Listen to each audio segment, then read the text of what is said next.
తిరుపతిలో వైకుంఠ ఏకాదశి టోకెన్ కేంద్రాల వద్ద బుధవారం రాత్రి జరిగిన తొక్కిసలాటలో 6గురు మృతి చెందారు. 48 మంది గాయపడ్డారు. భైరాగిపట్టెడలో బారికేర్లు లేకపోవటం వల్లే తొక్కిసలాట జరిగిందని అంటున్నారు.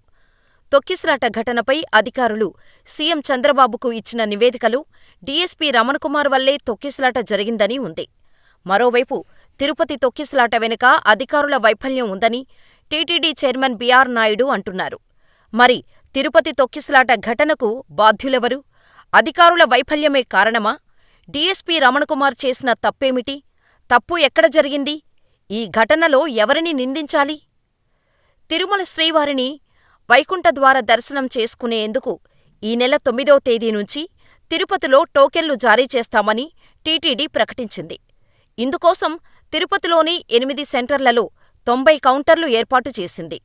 10, 11, 12 తేదీలలో దర్శనానికి గాను 1,20,000 టోకెన్లు ఇవ్వాలని టీటీడీ నిర్ణయించింది. 9వ తేదీ ఉదయం 5 గంటల నుంచి ఎస్ఎస్డీ టోకెన్లు జారీ చేస్తామని తెలిపింది. భక్తులు సంయమనంతో టోకెన్లు పొందాలని 8వ తేదీ బుధవారం ఉదయం టీటీడీ చైర్మన్ బీఆర్ నాయుడు ప్రకటిస్తూ, వైకుంఠద్వార దర్శన రోజుల్లో టోకెన్ లేని భక్తులకు దర్శనాలు ఉండవని చెప్పారు.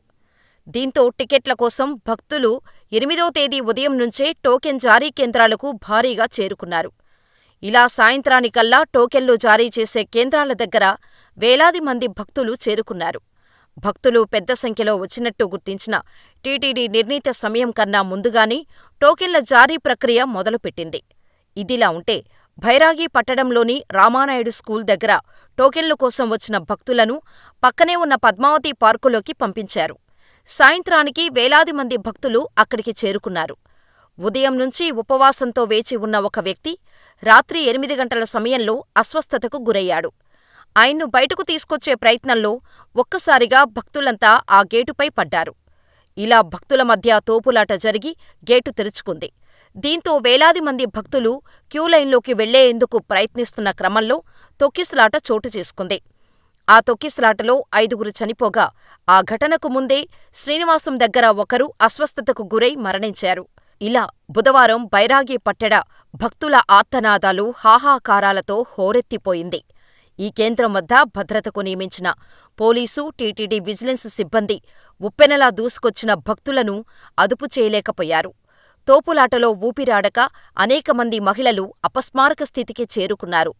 ఫోన్లు చేసి అంబులెన్సులు వచ్చేలోగా పోలీసు సిబ్బంది, స్థానికులు పడిపోయిన భక్తులకు సపర్యలు చేసే ప్రయత్నం చేశారు. కొందరికి సీపీఆర్ కూడా చేశారు.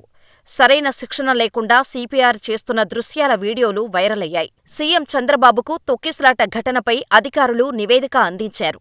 ఈ రిపోర్టులో డీఎస్పీ రమణకుమార్ వల్లే తొక్కిసలాట జరిగిందని, అంతేకాకుండా సమయానికి అంబులెన్స్ డ్రైవర్ కూడా అక్కడ లేడని రిపోర్టులో పేర్కొన్నారు. రిపోర్టు ప్రకారం ఓ భక్తుడు అస్వస్థతకు గురవటంతో ఆస్పత్రికి తరలించేందుకు డీఎస్పీ రమణకుమార్ గేటు తీశారు. దీంతో భక్తులను లోపలకు పంపిస్తున్నారేమోనంటూ అక్కడికి భక్తులు చేరుకున్నారు. అయితే గేటెందుకు తీశారో భక్తులకు చెప్పడంలో డీఎస్పీ వైఫల్యం చెందినట్టు సమాచారం. దీంతో ఒక్కసారిగా భక్తులు ముందుకు రావటంతో తొక్కిసలాట జరిగింది. గేటు దగ్గర పరిస్థితి కంట్రోల్ చేయటంలో పోలీసుల వైఫల్యం చెందారని రిపోర్టులో ఉంది. అయితే డీఎస్పీ గేట్లు తెరవటం వల్లే ఘటన జరిగినట్టు ప్రాథమికంగా తెలిసింది. కానీ పూర్తి వివరాలు విచారణలో తెలియాల్సి ఉంది. ఈ విషయాన్ని టీటీడీ ఈవో శ్యామలరావు తెలిపారు. దేవుడి దర్శనం కోసం వచ్చిన భక్తులు ప్రాణాలు కోల్పోవటం తీవ్ర బాధాకరమని, తిరుపతిలో జరిగిన ఈ ఘటన తనకు తీవ్ర బాధను కలిగించిందని, ముందు జాగ్రత్త చర్యలు విఫలం కావటంపై అధికారుల మీద తీవ్ర అసంతృప్తి, ఆగ్రహం వ్యక్తం చేశారు చంద్రబాబు. భక్తులు అధికంగా వస్తారని తెలిసినప్పుడు అందుకు అనుగుణంగా ఎందుకు ఏర్పాట్లు చేయలేకపోయారని, ఇలాంటి చోట్ల విధుల్లో అత్యంత అప్రమత్తంగా, బాధ్యతగా ఉండాల్సిన అవసరం లేదా అని ప్రశ్నించారు. కాగా ఇప్పటికే తొక్కిసలాటపై చంద్రబాబు రాత్రి సమీక్ష నిర్వహించి డీజీపీ, టీటీడీ ఈవో, జిల్లా కలెక్టర్, ఎస్పీల నుంచి సమాచారం తెలుసుకున్నారు. ఇదిలా ఉంటే టికెట్లకు వచ్చిన భక్తులు టీటీడీపై ఆగ్రహం వ్యక్తం చేస్తున్నారు. టికెట్ల కోసం ఉదయం ఎప్పుడో క్యూలైన్లోకి వచ్చాం. ఇక్కడ ఎటువంటి ఏర్పాట్లూ లేవు. క్రౌడ్ ఎక్కువైంది. కంట్రోల్ చేసేవాళ్లు ఎవరూ లేరు.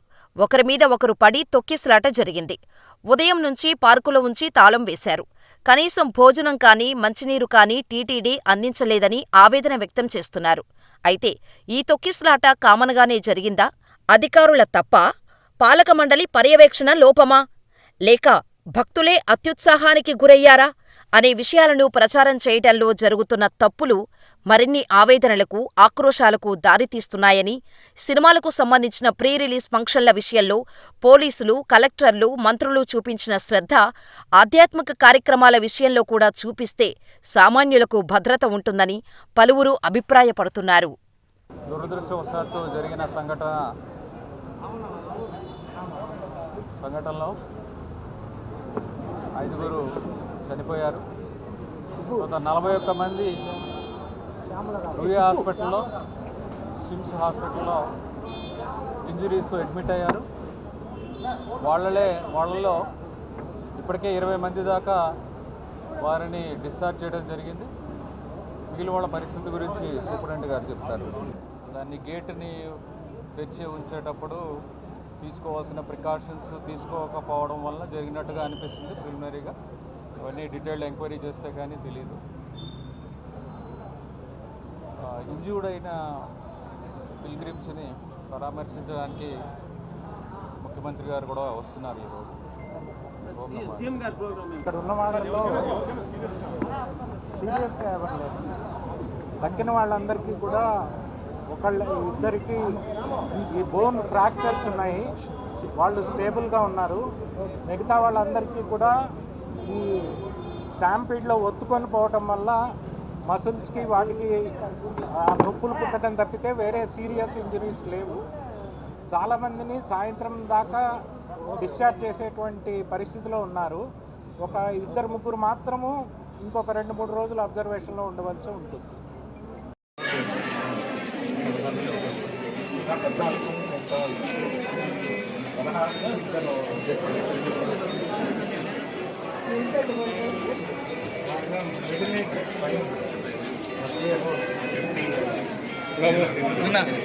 బాబు ఇంకొక గుర్తుపట్టారు వస్తున్నారు.